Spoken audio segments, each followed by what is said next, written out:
हर खबर पर होगी आपकी पकड़।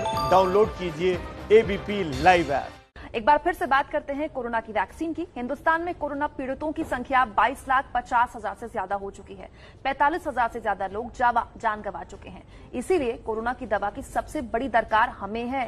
भारत में 3 वैक्सीन का ट्रायल हो रहा है। कोरोना के खतरे के बीच जिंदगी लॉकडाउन और अनलॉक के बीच फंसी हुई है, इसलिए जल्द से जल्द जरूरत है ऐसी वैक्सीन की जो कोरोना के खतरे को खत्म कर सके। ऐसे में क्या रूस की वैक्सीन ने भारत के लिए उम्मीद जगाई है?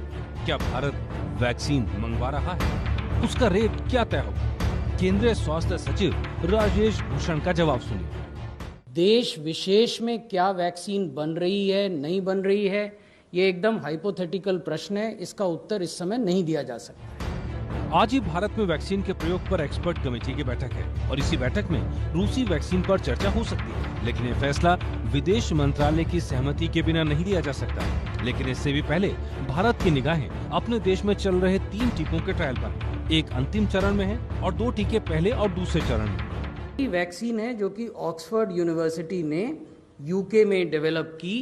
इस विदेशी प्राइवेट कंपनी ने भारत में स्थित Indian manufacturer serum institute of India के साथ एक एग्रीमेंट किया कि उसका मैन्युफैक्चर वैक्सीन का भारत में हो।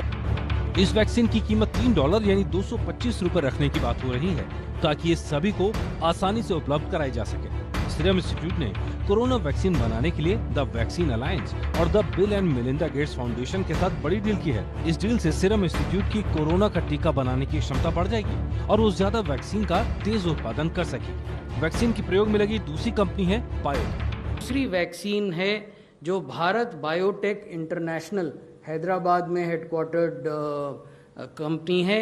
ये आईसीएमआर के साथ कोलैबोरेशन में तैयार कर रहे हैं। इसके फेज 1 और फेज 2 ट्रायल चल रहे हैं।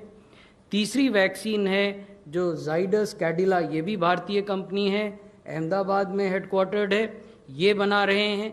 इसकी भी फेज 1 और फेज 2 ट्रायल अभी चल रहे हैं। स्वास्थ्य मंत्रालय फिलहाल रूस के दावे को न तो खारिज कर रहा है न ही स्वीकार कर रहा है, लेकिन भारत के सबसे बड़े अस्पताल एम्स के डायरेक्टर रूसी वैक्सीन पर सावधानी से निगाह रखने की बात कर रहे हैं। The issue would be just to make sure that the vaccine is safe and it's efficacious. Any vaccine that is tried in a large number of people who are, say, elderly, who have comorbidities, safety is the most important thing. And then, of course, it has to be efficacious in terms of what degree of protection does it give and how long does the protection last. So if that is there with any vaccine, I think India would be there in a position to do mass production for that. वहीं corona से जूझ रहे देश के लिए अच्छी खबर यह आई है कि पहली बार कोरोना से मृत्यु दर 2% से कम हो गई। यानी सिर्फ कोरोना से बचाने वाली वैक्सीन ही नहीं, दूसरी दवाओं का भी पहले से बेहतर इस्तेमाल हो रहा है।